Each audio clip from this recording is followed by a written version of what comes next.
Já estou aqui caminhando para o final da história de Jesus de Nazaré. Esse é o vídeo número 12. Lembrando que são 15 vídeos. E até o momento eu já consegui gravar 12. E de onde que eu tiro esse relato que eu trago por aqui deste livro? Ó, todos os personagens da Bíblia de A a Z. Eu ia dizer uma história, mas não é. Todos os personagens da Bíblia de A a Z. Eu já consegui gravar todos os personagens iniciados com a letra A, B, C, D, F, G, H, I. E atualmente estão a letra J, que parece ser a letra que tem a maior quantidade de personagens, pelo menos até o momento. Então, vídeo número 12 sobre a história de Jesus. Aqui nós já estamos em que parte da sua história? Em que ele está em Jerusalém e que ele vira a mesa dos cambistas ou dos comerciantes dentro do pátio do templo. Na primeira noite eles ficaram em Betânia, mas claro, nesse momento que acontecia isso também estava ocorrendo um dos milagres mais espetaculares de Jesus, que foi a ressurreição de Lázaro, irmão de Maria e de Marta. Os três viviam em Betânia e eram bons amigos de Jesus. Então isso também vimos no vídeo anterior. Mas enquanto isso acontecia, ele também esteve em Jerusalém e fez a sua entrada triunfante. Então, na primeira noite eles ficaram em Betânia, provavelmente na casa de Lázaro mesmo, Mateus 21:17. Parece que depois que ficaram no Monte das Oliveiras, nas colinas fora da cidade, não se tratava de uma tentativa de se esconder. Na Páscoa, a cidade ficava abarrotada de pessoas. Acomodações eram raras e muito caras. Por isso, para a maioria das pessoas, não havia nenhum lugar para dormir se não fosse nas ruas ou fora da cidade. As autoridades do templo queriam prender Jesus de um modo discreto e longe das multidões, mas era difícil encontrá-lo porque as colinas estavam repletas de pessoas passando a noite ali. Essa é a razão porque as autoridades estavam à procura de alguém que pudesse levá-los a ele, e foi Judas que, no final, lhe fez este favor. No quinto dia, Jesus sabia que tudo estava pronto para o cumprimento de seu destino e disse aos seus discípulos que se preparassem para a ceia da Páscoa.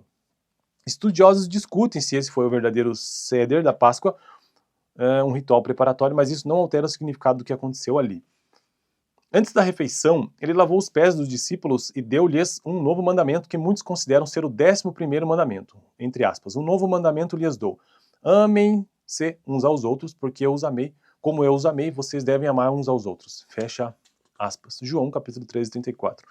Durante a refeição, ele surpreendeu os discípulos ao identificar o pão e o vinho com seu próprio corpo e sangue. Este último elemento, em especial, causou-lhes surpresa, uma vez que a lei proibia o indivíduo de comer sangue de qualquer maneira. Foi só depois da revelação no dia de Pentecostes que eles entenderam que Jesus estava se referindo ao corpo e sangue místicos de sua ressurreição, e não à sua carne e sangue físicos. Esse breve evento instituiu um ato de adoração cristã que está na essência da vida espiritual de grande parte da cristandade, a Santa Ceia, ou então a Santa Comunhão, ou a Ceia do Senhor também. Embora os cristãos sejam diferentes em suas visões litúrgicas e teológicas a respeito da ceia, ela é fundamental para grande parte da adoração cristã. Após a ceia, Jesus e os discípulos voltaram para o jardim do Getsêmani, que ficava na parte baixa da encosta do Monte das Oliveiras, onde se acomodaram para passar a noite. Eles não entenderam o sentido de que Jesus lhe falara na ceia, porque começaram a discutir sobre quem era o maior entre eles e a contar as espadas, caso tivesse de se defender. Jesus sabia que seria entregue às autoridades no templo naquela noite e se afastou com Pedro, Tiago e João para se preparar em oração. Não fazendo nenhuma ideia do que aquela noite significava, eles adormeceram enquanto ele orava. Ele estava muito angustiado e Lucas relata que o seu suor era como gotas de sangue que caíam no chão. Este é um fenômeno médico conhecido em casos de grande estresse. Lucas, sendo um médico, era o mais adequado dos 4 evangelistas para relatá-lo. Quando acontece, esse fenômeno deixa a pele extremamente sensível e isso teria agravado a dor do tratamento brutal e dos açoites que aconteceriam mais tarde naquela noite. Que coisa, né? Após sua oração, acordou os discípulos assim que Judas e os guardas do templo chegaram ao jardim para prendê-lo. Pedro começou a atacá-lo, mas Jesus o repreendeu e foi atacá-los, né? Quem apareceu ali. Mas Jesus o repreendeu e foi com eles sem oferecer resistência. Todos os discípulos fugiram. Em primeiro lugar, Jesus foi levado à casa do sumo sacerdote.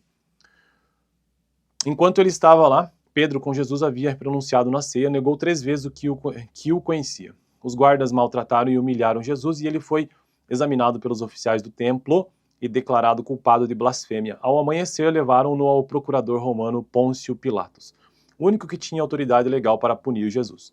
Os evangelhos, escritos para um público leitor constituído primeiramente de gentios, tratam Pilatos de uma forma muito gentil. Outros textos mostram que ele era um homem cruel e vingativo, que, nas palavras de Herodes Agripa I, que inclusive já tem vídeo aqui no canal, não tinha a menor vontade de fazer qualquer coisa que agradasse aos seus súditos. Lendo as entrelinhas do relato bíblico, podemos ver que ele estava brincando de gato e rato com as autoridades do templo, a quem desprezava.